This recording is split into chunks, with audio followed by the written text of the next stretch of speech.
কেমন আছিস দীপ? কেমন চলছে তোর বেঁচে বর্তে থাকা? এতগুলো বছর পরে আমাকে কি মনে পড়ে? তোর সেই বকুল গাছটা কি ফুল দেয় এখনো? নোনা ধরা সাঁতা পড়া দেওয়ালে এখনো আছে সেই ছবি। তুই বলতিস ভীম বৈটকার গুহা চিত্রের মতো এইসব ছবিও একদিন ইতিহাস হবে। রাজবাড়ির সেই ভাঙা খাটটা কি আজও আছে, যেখানে শুয়ে তুই বলেছিলি এখন আমি রাজাধিরাজ। এতদিন পর চিঠি লিখছি বলে অবাক হয়েছিস না? শান্ত পুকুরের জলে কেন বাপু ঢিল ছোড়া? কাজ টাজ কিছু পেয়েছিস নাকি রঙের ফেরিওয়ালা? আমি কেমন আছি জানতে চাইবি না? কি আর করি, নিজের কথা নিজেই বলি। জানিস দীপ, কাল অ্যারেন্ডালে গেছিলাম মাঝরাতে সূর্য দেখতে। কি বিস্ময়কর প্রকৃতি, কল্পনাও করতে পারবি না। প্রচুর আলো, তবু যেন আলো নয়, ঠিক তোর মতো একটা নিবিড় মোহময় স্বপ্ন। তুই পাশে থাকলে হয়তো ধরতে পারতিস মুহূর্তটাকে। আমার তো তেমন চোখ নেই। আসলে বেশ ভালোই আছি।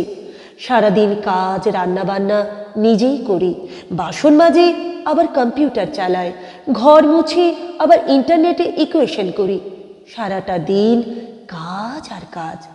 আর সন্ধেতে শুনলে তুই রাগ করবি, আমার গাইড এরিকসনের সঙ্গে জিন খায়।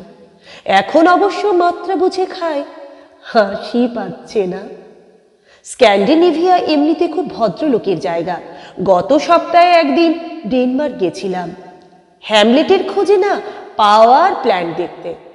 কদিন আগে অসলো অপেরার ডলস হাউস দেখলাম।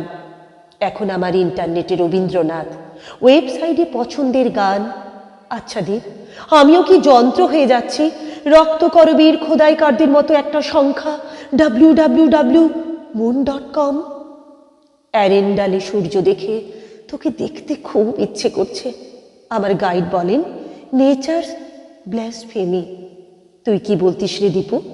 সেই পাহাড়টা ছিল দেবগিরি কিংবা অলকা, আর সে পিছল পাহাড়ে শীতল ঝর্ণার জল, মোমো মোমো শিশুটার ডাক, ঘোরানো সিঁড়ির নিচে মন্দির।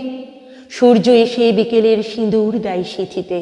একটা বিশ্বস্ত রাত, বিন্যস্ত সকাল, বিধ্বস্ত সময়। মাগো, কি সব ভাষায় লিখছি, এ যে পদ্য হয়ে যাচ্ছে। তুই আমাকে প্রায় বলতিস লেখ লেখ। লিখতে গেলে আমার হাত ধরে যায়।